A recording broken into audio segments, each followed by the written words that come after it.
The opinions expressed on the Custody Queen Show are for informational purposes only and are not a substitute for personal, professional legal advice. The persons discussed are fictional and not based on actual clients. Thought it was love, had kids in between. You can count on us, we're the Custody Queens. Yeah, you can count on us, we're the Custody Queens. All right, everyone, welcome back. Happy Saturday to another episode with Kristen and I, Sam McBride, to Custody Queens. Today we have with us a fellow Samantha Boss. Thank you for joining us. I love your last name. Thank you. Thank you. I had no choice in it, but thank you. That's great. All right. So we're so excited to have Samantha with us today. Samantha is a certified divorce mediator and coach. She's dedicated to helping mothers navigate the complexities of divorce and co-parenting, drawing from her own challenging 4-year divorce experience, which included over 300 court entries. Wow. Samantha combines empathy and expertise to guide parents through high conflict situations. With over a decade of experience in crafting effective parenting plans, her mission is to fast track your success and ensure you maintain a strong connection with your children. Let's jump right into it, Samantha. Again, welcome and thank you for joining us this morning. Thanks, ladies. Thank you. Thank you. I could say a lot more about my case, but those were the high points, that's for sure. Now, when you say 300 court entries, was that hearings, pleadings, documents filed? Like what, was that everything, the whole enchilada? That was motions and court appearances only. I had validated parking. I knew the bailiff's first name. I was with his whole wife during her cancer journey. Like it was a thing. We were frequent flyers every 3 months. That had 100-page case print. When we changed to our very last judge, which I'll never forget, our case got wheeled in on a dolly with 4 legal size boxes, and the judge had never seen us before. And she said, "Are those all my cases today?" And the bailiff said, "No, this is theirs." And she was like, "This stops today." And I just instantly bawled. I was like, thank you. You get make the bleeding stop. So yeah, it was quite an ordeal. Yeah. When I see those case prints of, 40, 50, 60 pages, it sometimes, I gotta, okay, Kristen, go through this, because you always want to make sure that you're dealing with clients that they're a good fit for us as much as we're a good fit for them. Correct. And sometimes you have no control over what the other side does. And Exactly. I filed 2 motions, one to get divorced and one for a child support thing at the very end. 2 were mine. 298 were your ex.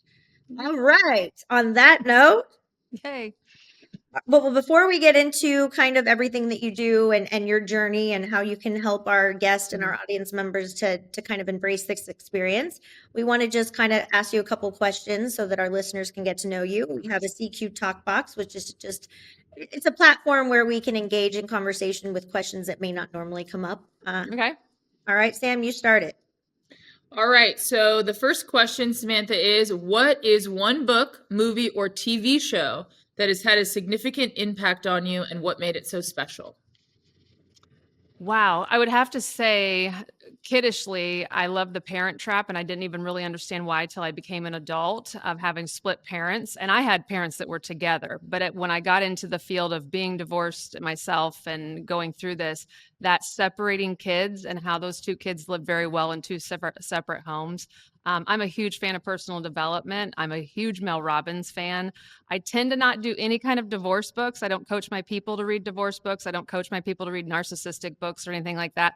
I coach my people to read books about their own personal journey and what they want to achieve and who they want to become. But The Parent Trap was my favorite movie when I was a kid, and I didn't realize how much of an impact it was going to have actually as I got into this business. So I love that. I think that's such a great answer. And also shout out to Lindsay Lohan for legitimately playing both parts. Killing it. Right. Exactly. So yeah. Kristen, what about you? Oh, I have a lot of movies that I've watched repeat. But I will say there's been a new show. I think it just finished its 2nd season. And no, it's not SEAL Team for everybody listening. It's actually kind of it's a new one on Paramount Plus. It's called Lioness, and it has Zoe Saldana. And it's kind of about real world issues, the CIA, the government, and so many things that we, that we probably don't know that goes on in the world. Right. But what I love about Zoe Saldana is she is such a bad, you know, I can't say the next word on the air, but she really does. It reinforces to me that women truly can have it all. Like, we can be smart, we can be leaders, we can do anything we set our mind Right. to. And some days there is a cost to that. And I've been saying for 4 years that it's okay not to be okay every day. And it's also very normal to not have every aspect of your life being perfect at the same time. And that's Right. okay too. I love that. What about you, Sam? Boy Meets World, for sure, all in. Listen, I know that it's probably been a while for a lot of you, maybe haven't caught an episode in a while, but there is a life lesson in Maybe like every 3 single. decades. Every Yeah, there's a life lesson in every episode, and they're all great. So totally locked in. The girl that Boy played Meets World. Topanga, the long curly hair, she actually was from the same city I grew up in. So, we all thought, oh, Oh. we know her. But yeah, I think it's been about 3 decades, Sam. All right, last question for both of you. If you could eat one food for the rest of your life and only that one thing, what would it be? Oh, wow. Cantaloupe for Cheese. me. Also Like, I probably can eat cheese. cantaloupe all the time. Cantaloupe? Cantaloupe. That's an interesting one. I kind of feel like that way with watermelon, I think. But I would, like calories and nutrition aside, garlic knots. I sometimes eat Yeah. pizza just so that I can get to the garlic knots. That's my go-to. And if any of my I mean, friends if are you listening, would've they're probably laughing hysterically at me. Well, if you would have prefaced it with like no bubble guts attached to it, then totally like Right. something like that or pizza. Yeah. Tacos, like absolutely. Right. Cause you can change them up every which way. But if I had to Right. like, not if bubble guts was included, it's going to be cantaloupe. Yeah. Yeah, cheese, blue cheese, Gouda Mhm. cheese, like you name it, cheese. But yeah, they're, I could do that. So we got cantaloupe, cheese, and garlic knots. I think we're onto something here. We're good. The perfect meal. Yeah. All right, Samantha. So just kind of jumping into it, I think I have a good guess, but what motivated you to become a divorce coach? And what does that mean to be a divorce coach? It was actually, if I'm being completely honest, I mean, I was an educator. I taught high school and junior high PE and driver's ed as I was going through my divorce. And I met my unicorn husband. I call him a unicorn because he had no kids, he had no ex-wives, and he had no debt. And to find somebody like that in your late 30s was a miracle. And so when I got with him, he saw how I was in my teaching with kids, and he said, you're helping all these people on the side, like with their divorces and giving it advice. Have you ever thought about making it a business? And I thought he was crazy, but here we are. He was absolutely right. And I've pivoted my business. I mean, I started out as a mediator, and then when COVID hit, I had to adapt, right? I couldn't have people in my office anymore, and I still had to earn income. And so I started helping one client, and I really loved just helping her get to a point where she had confidence to speak up for herself and all these things. So I just kind of dove into coaching instead of mediating.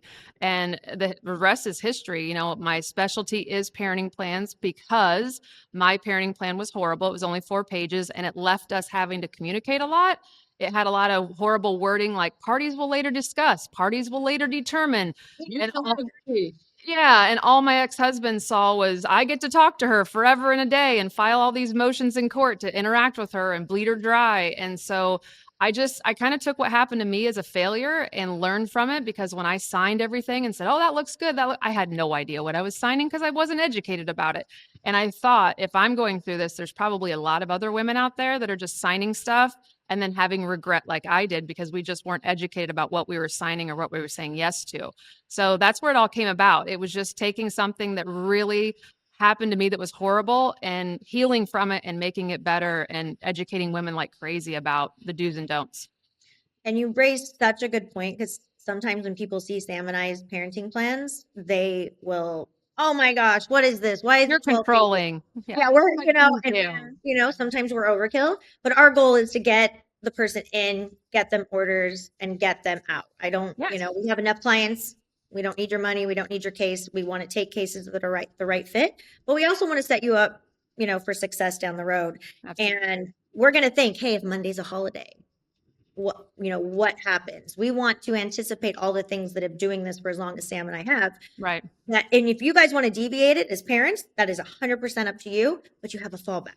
Yeah. And that is one thing Sam and I are really good at. The whole parenting plan is supposed to be for the not so get along season. If you're getting along, you don't use it. You put it on the shelf, you call each other, you're flexible, you're co-parenting, you're given and taken, respect and everything. But push come to shove, when that season falls out for a while, which it always does, it always will at some point, usually when someone starts dating, or gets successful or gets happy or loses 60 pounds, then the other person gets upset. And then that's when you pull that thing back out and you dust it off and you say, okay, let's just start going back to this and follow in the black and white, connect the dots, and let's just keep it simple, Sally, and do that. But if you don't have a good plan, then you're left to communicate in a bad season. And that's when it just blows up. Yeah, and Kristen and I actually talk about having specific parenting plans all the time, and how important they are, and how they're really, as technical as they can be, they're geared at keeping you out of court. Yes. Because if you don't agree, you're probably going back there. And more to that point, although I would always, tell any individual to have multiple people look at your parenting plan, to just try to think about the potential failures of it, because there's certain things that some people will see and maybe some people won't see those same things, is to just line item go through it and say to myself, okay, if we're not talking right now or we're not agreeing, what happens? Yeah. And if you see a lot of vagueness of, I, for example, get the day, and you don't have the specific time frame, and you don't have the transportation and exchange location set, you're making your life a lot more difficult than it needs to be by having it that vague. Sometimes you have no control over that. You have to ask for more specific orders from the court, but I really do find that the more specific the order, the less you have to have a call back from a client about a parenting plan that needs to be modified, and the less there's a modification in court. Yeah, and let's be real, a lot of those phone calls and exchanges of change are happening around a holiday. And so there you are, like, well, I thought it meant this, and they're saying it meant this, and now I have to call my lawyer, but it's a holiday and they're not going to respond. And now when you're that goody two-shoes parent, you're usually a rule follower and you're a type A personality, and you're just looking for, what am I supposed to do? And a high conflict parent starts barking at you. You're always going to fold. You're always going to give in and get taken advantage of because you're doing what's best for kids, even though the other parent isn't. So yeah, I mean, just that little bit of just that right there, of the detail of time, specific dates, specific holidays, who's picking up and who's dropping off. I mean, that right there could have saved me half of my trips to court because there just wasn't any detail. And two of the biggest problems I see in orders, and it's usually people that have come from us from another attorney, is winter break. Parents shall split the winter break, half to mom in odd years and half to dad in even years. And I'm looking at this going, what the, like, that is so open to conflict, especially during holidays, right? And yeah, you are would we be including the weekend? Are we not including the first weekend? Yes, You is it stole my 12 weekend days? in What if 19 it's days. 13 days? Yeah, I hate hate. And then our phones are blowing up the week of Christmas, and someone's booked plane flights, and it just says that they shall share the cost of the plane. So I hate all those orders. Can I give you a little pointer on Christmas of what I've really switched this in the last 5 years of how I'm coaching women, and any parent really. I coach men too, but mostly women. Is I always want to be the second half at Christmas. So even if we do split this up in halves and we say, okay, we're going to split Christmas break whenever it starts and whenever it ends, we're always going to switch on the 26th. I want to be the 26th parent. I want to be late Christmas Day parent. I want to be the day after Christmas parent. I always want to be second half. And now that kind of pulls at some people's, probably your listeners' uterus of like, I'm not missing Christmas morning. Are you kidding me? But here's the deal. If you do have Christmas morning, if you are just bent on making sure that you have Christmas Eve and Christmas morning, what happens to your children that day is they're going to wake up, have the greatest time ever. Santa just sprinkled your house with joy and love, and that's amazing, and gifts. They're going to open those, and then they're going to leave. And they have to walk away from everything they just opened and maybe not see those things and those people for the next 5, 6, 3 days to probably a week and a half, if not 2. And it's gut-wrenching as a child. I know that because my children are 20 and 18 and been a product of high conflict co-parenting for their whole lives from the age of 1 and 3. And so they're part of my business, and they've come and they've told me, Mom, tell all your clients, be the second half, because if we open them, we don't care if it's the 25th. As kids, we didn't care what day it was. We just wanted to stay, leave our pajamas on, hang out, play with things all day, not be rushed around real quick just to leave to go to someone else's homes. And my clients have switched to being the 26th parent, and they absolutely love it because the stress is off. The burden is off. They don't have to hurry up and pack up their children to march them out the door to go to the other parent's house. They get to relax and actually enjoy it. And it helps a lot of moms have high anxiety with transition days. Like, I always got really intense around transition days. Kids had to look perfect. They had to be perfect, all that. And you're ruining a holiday. You're barking at your kids on Christmas to hurry up and leave and get ready. So my vote is always be second half. Relax, chill, let them make a mess of the house for a few days and not have to rush out the door. No, and I think that's an excellent approach, and whatever your approach is, if you really are highly prioritizing Christmas and Christmas Eve, maybe you're exercising that in a larger block one year and not in a larger block the next year. You can get creative with whatever works for your family. Sometimes the break, the 26th isn't the second half. It's 3 days after break starts, depending on the school schedule. Right. So sometimes it's beneficial to pull the actual school schedule, look at the actual days. Right. And depending on how old your children are, you may be able to write that order really specifically for the next 3 years. But I think it's an excellent approach, and it's something that, people should really consider when you're thinking about a holiday and observing a holiday. If your children can spend time at one house and then spend time later on at another house and effectively have their Christmas every year with mom on the 26th, then it's just as magical to them, and maybe even more, because they get 2 Christmases, and who's complaining about that as a child? Right. But I do think that brings up, you brought up kind of an interesting point too, when we're talking about the specific court orders, is a lot of people will try to shy away from having a specific court order because they don't want to deal with, the drafting and the complexity and the negotiating. But at the end of the day, when it's that vague, kind of as you mentioned, your children are confused. They're stressed, especially if a parent can't go look at a schedule and say, this is where you're going to be for a break. It's more, okay, well, I'm not allowed to talk to you about the court case, so I'm not going to say that, but I'm confused and I don't know. And now I got to go try to communicate with an impossible co-parent. So and it's all around the holidays, and that makes it so much stressful. And then as the parent, I have the burden of my parents, the grandparents are wanting to know, when are the kids going to come? When are we not going to see the kids? And I want them to be able to see everybody. There's just so much stress around the holidays that this is the one I tell my clients, die on the hill of getting details around your holidays, because high conflict people, which again is majority of my client base, they're dealing with a narcissist or a high conflict parent that has a personality disorder of some capacity. And so reality is not always real for them, right? They live in this delusional world where they're always the victim. They always try to ruin holidays. They will always try to impede on your time and holidays because they know family is important to you. So they will try to, pull the kids away, pull a stun or two. And so it's really important to have that backbone of that detailed parenting plan to say, nope, I would love to switch with you. I would love to give, but I'm going to stick to the parenting plan this year. Maybe ask me next year. You got to have those details, because then you're not the bad guy. The parenting plan is. Yeah, I like to even include in the parenting plans, like, what is the parent bringing with the kid for the exchange? I bought all those new clothes. They're not taking anything. He never returns it, or she never returns it. And, so Sam and I try to come up with creative solutions to really minimize. I can tell you the worst court order that I hate is every other weekend. Because if you're looking at, if you ever get to the point that you need, some enforcement, or even your attorney sending a letter, and I wasn't on the case when the orders were made, if I can't look at a calendar on paper, or I'm pretty old school, if I can't look at the calendar and determine, nobody knows when does the weekend start and what is every other. Right. If I can look and say, okay, it's the second and the fourth weekend, then and the weekend starts on the first Friday of the month, then it has to be identifiable. Right. The time is critical. The time is critical. And again, I think that just goes back to, you guys know the law and you know how to write those, but as the client sitting there at the table, I am going off your judgment. And it sounds like you guys really have it together on where people will get caught up later after you're out of their story. And so many of us don't. And we're sitting there and we're taking this huge leap of faith of saying that you're giving me paperwork that's going to help me.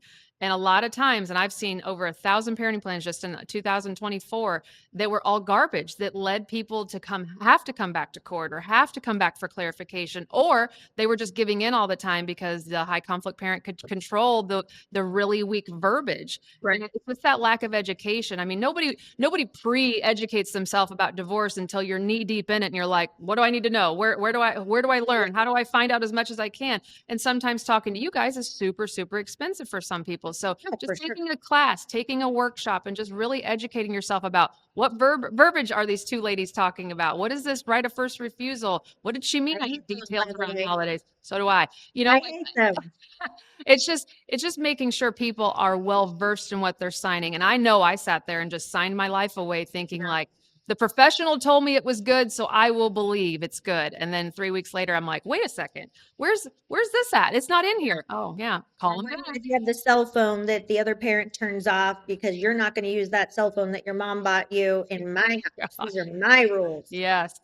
We even try to anticipate those things, and you know, if you It's like we got the same plan. I'm loving it so far. I'm loving Yes, it. if you ever have clients in California, we are more than welcome to, you know, I will be I referring would like love to be able to send you some, you know, hey, I need a second opinion here. My creative juices aren't working today. Yeah. But that is one thing Sam and I are very good at. Yeah, I mean, and really just kind of looking critically at what someone's goals are. Like, so when Right. Kristen was just talking about the every other weekend, it's like, okay, so realistically, you're looking for a parenting plan where there's somewhere between a 48-hour and 72 period 26 times a year. So Right. you can make it more specific if you need to in that way, or Right. if you have a parent that maybe wants to pick up some extra weekend time because they don't have as much time during the school year because maybe geographical proximity prevents that from happening, then you might be crafting a parenting plan that contemplates that fifth weekend, Right. which happens 4 times a year, right? So there's a lot of different ways to kind of craft out and create that meaningful time, and I think we're always better suited to spend the time to do it, but also to take a minute in between that, and like you said, look at other resources, like talk to your attorney, get your draft plan. I'm not saying go get legal advice from someone other than your attorney, but Absolutely. walk through how this on paper translates to real life. Right. Yeah, And that's again, what I but I think that's why like I love doing what I do because I hear their story. I have time to listen to their story. Like, where are all the hiccups? Where's the problems? What are your biggest fears? And then I just take their squirrel moments in their head and put them all on paper. And then I'm like, take this to your attorney. Now you're going to know exactly what to show them on what level of detail you want, where crazy lives in your case, and where the attention to detail needs to be. And then have them represent you and look it over and go fight for it. Make their job the fight to go get it accomplished and signed. But all of your thoughts are on paper for you to where you don't have to talk as much and you don't because you're so emotional and you're so anxious that now they can read on your behalf of what exactly you are asking for. And I just love for my clients to go meet with you guys after they filtered through all the crazy thoughts and they're like, does this make sense? Does this make sense? And again, my specialty is high conflict. So I'm usually severe cases of, you know, a whole bunch of bizarre things happening at the same time in a case. But I wish more people took the time to educate and not feel so rushed into, I got to hire an attorney and the next steps. And it's just like, calm down a little bit and educate yourself about what it is you're getting ready to jump into because it's a big deal. Yeah, and I love when clients come to us and have some sort of Well-versed. of what is important. And I'm sure you deal with this, and I'd love to see the way you handle it. But a lot of times when you get new clients and new divorce cases that are especially high conflict, it's like they want 50, they just say, I love when they call me and say, I want 50-50. And it's like, okay, do you realize that means that you have to exercise 50% of the week? And let's go through these factors. You live X miles away. Away You from work each other, here. right. Mom works here. The kids go to school here. One kid does travel baseball. And I mean, that's always my goal, absent a safety concern, is to get as much time with each parent. But be realistic. But be realistic. And, you know, I hate when I get orders from other attorneys and we have kids being exchanged every other day. It's like, do you realize what we're putting Girlfriend, I these did that kids in my through? case early on, and I have told every client I've It's had, if it ever true. gets ordered to you, I will fly wherever you're at, and I would testify that I think it's child abuse. I Kids agree. did it for I 4 agree. years, and they will still have flashbacks of how horrible that was of never settling, and they were always back and forth every other day for 4 years. It was absolutely miserable. And what do you do with your clients that come in and say, I want 50-50, or we live 2 miles away. I want to exchange every other day. What is like the practical conversation that you have with them? I put them in their kids' spot. I always ask my clients whenever they come with something unrealistic like that, I'll say, okay, picture you're at Applebee's and your kid is 30 bringing you your grandchild for the first time to show your child off. How is that conversation going to go? Is your child, who is now a parent themselves, who knows and feels how easy it is to love and protect a child and to pick what's best for a child, and they're sitting there at Applebee's talking to you, are they going to be bragging about the choices you made in this divorce and saying, oh my gosh, I'm so grateful you let me sleep at one home. I'm so grateful that you split up my holidays and gave me big chunks of time with each of you as parents? Or are they going to be complaining about how I never felt settled? I went back and forth. I never knew who to go to. And so I kind of put the future into their perspective is the first thing. But I have more of an opposite effect. People come to me thinking, he's so dangerous. That this other parent is so dangerous. This parent, I want the kids, it's completely unsafe and I want full custody. I have that coming to me a lot. Like they think that they have this smoking gun that's going to rip custody away from a parent. And I'm like, listen, Linda, like unless you have something really, really, really good, he'd probably be on the news already. He's going to have some custody. So let's go a little bit more realistic here, but I think a lot of my clients go in thinking they're just going to be able to rip a child out of someone's hands. And it's like, that's not family court, sister. Like they're going to have some time, and I'd rather you control it than go in, complain, and nothing that you say happens, And so we got to be a little bit more realistic. So I think just listening, I think first and foremost, we have to listen. We have to validate. Okay, that sounds like a great idea. 50-50 sounds great. Now let's walk through your work day. What time do you get up for work? What time do you go to work? What time do you have to be there? What's the traffic like? Like kid calls, the school calls at 11 o'clock. Your kid's throwing up at recess. How fast can you get there on your day? And who do you have as support? If you have right of first refusal, you have to call the other side. But if you have support, do you have family that can help you out? Do you have people that can have car seats, like running through the whole thing? But again, that whole, like, how is your child going to feel on a 50-50 schedule? Are they going to feel settled? Are they carrying that baseball bag every other day back and forth? Are they packing everything for that baseball bag every day? Or are you doing that? So I think just running through some realistic problems that they're going to fall into. And I prepare my people for worst case. Worst case for a lot of my clients is 50-50. Best case is, the Wednesday every other weekend kind of vibe. So I think just being real with them. But if I don't listen and let them get it all out, thinking it's the greatest idea since sliced bread, then they're not going to ever adapt and change. And they don't feel heard. No, not at all. It's important to rip that Band-Aid off.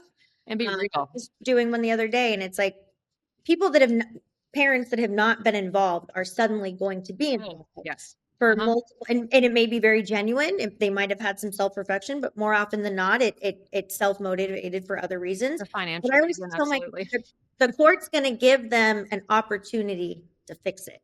Well, and you're not going to maintain what you've been doing for the next 16 years. So let's embrace it. Let's manage our expectations. Let's document and go from there. But I think one of the people what my clients have to realize is just because that's the way you guys were in the marriage, that maybe in a hypothetical, dad was gone a lot, worked 60 hours a week. He has the right to change his schedule and become a 50-50 parent if he wants to. Now, will he? I don't know. But he's going to tell the court he's going to change his schedule. So you could spend a boatload of money trying to prove that he'll never change his schedule, or give him 50-50, wait for him not to change his schedule, and then go back and change his schedule. And they'll be working a remote job, and we'll have a letter from their employer that they're remote, and they no longer have to travel. It's really flexible. Yes, yes. Well, I can't believe our time is up already. I was just telling, our team that we need to have Samantha on for part 2 and 3, because you have so much good stuff and you're so aligned with us. And, to our listeners, remember, we're not telling you what you want to hear. We're telling you what you need to hear so that you don't need us 2 years from now. And that is truly Sam and I's goal, is that we want you to save your money for your college for your kids. Absolutely. I love it. And that's what I tell people. Go to a lawyer that wants you to refer them to 100 people, not get on social media and complain about them. The attorney that's going to do you so good that you're like, oh, you got to go to these ladies. You have to, like, they did me so clean. I call it getting clients from diapers to diplomas. One time, write it down, get me all the way to a diploma with my child, and I'm going to refer you all day long.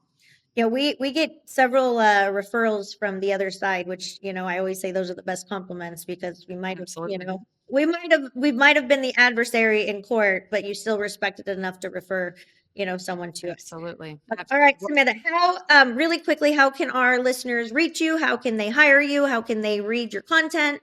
Absolutely. You can go to samanthaboss.com or just type in the ugly truth of divorce anywhere on any social media and I will pop up. And I give a lot of good stuff for free on social media, but I have a lot of services listed as well on everything that wherever you find me, there's services listed. Well, that's awesome. Sam and I can't wait to collaborate with you in the future and get out some more content. And it was a pleasure having you today. And for all of our listeners, thank you for joining us today and every Saturday. For everyone that wants to call Sam and I, you can call the Custody Queens at 1-800-419-7772. That's 1-800-419-7772. And Sam. And remember, Let let love rule.